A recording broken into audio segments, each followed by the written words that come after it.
Hey guys, Ryan here with Pitching Tutors, and today in this video we'll be covering the pitches that I work on and how to signal each one to the catcher. Once you have your fastball up to 60 to 70% strikes consistently, and you can throw it to any part of the zone that you want, and your velocity is where you want it to be, then it's time to think about adding a second pitch to your rotation. Just like with the fastball, you'd want to practice your secondary pitch until you're able to throw it for a strike at least 50% of the time consistently before attempting to throw it in a game situation. When I'm practicing rounds where I'm switching in between pitches, it's helpful to let the catcher know what I'm about to throw by signaling before the next pitch. So for our fastballs, we do a straight flick down, and when I throw my cutter, it's a flick to that side where my cutter tails to. The two seam goes to the other side, so I flick that way. The changeup is a little bit slower, so we start with our glove hand out and we come in kind of like we're catching a ball. And then the curve is the traditional loop-de-loop thingy where it's just got the tail.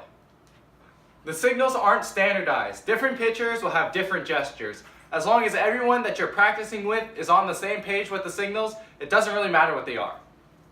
If you're throwing around the same pitch over and over, you don't have to signal each one. It's when you switch pitches is when you want to let your catcher know.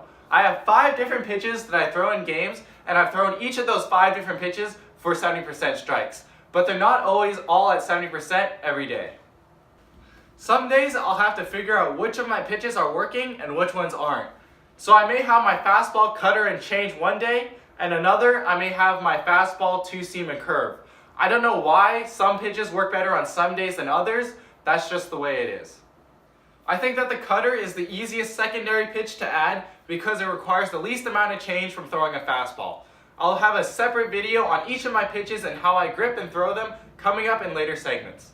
I threw just the fastball for my first year pitching in games, and then after about a year, I added my secondary pitch, which was the cutter. And then I think for another year after that, I only used my fastball and cutter combo until I introduced my third pitch, which was the two-seam or the sinker. It was another year after that until I added my changeup. And then finally, at the beginning of my 12-year-old season, I added my curveball because I needed to get the 3 and 4 batters out. The reason I stick to these 5 pitches is because the first 4 are easy to switch back and forth while still maintaining my zone. The curveball is the only one that has such a different arm motion that it takes a lot of focus to switch while still throwing strikes. In any given game, I rarely ever need to throw more than 3 different types of pitches. I stick to the ones that I can throw for the most amount of strikes during warm-ups that day. Don't be in a rush to add new pitches to your rotation because more pitches doesn't equal better pitching. The reason is you most likely will only throw 3 different types of pitches in a game anyways. The way we approach it is you first get your fastball to 50% strikes, then 60, and then 70%. Then we'll work on increasing velocity while maintaining strike percentage. And then after that, we'll work on changing the location of the fastball so we have full use of the zone. This approach takes a bit of self-control as other pitchers who aren't on a training program will be throwing all kinds of junk.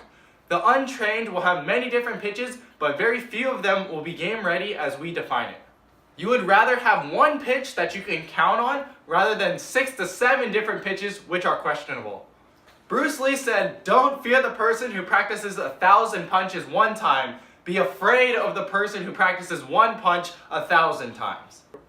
Give this video a thumbs up if you found anything here useful, or if you're just a nice person.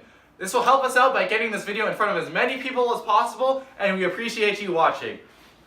And I'll see you in the next one.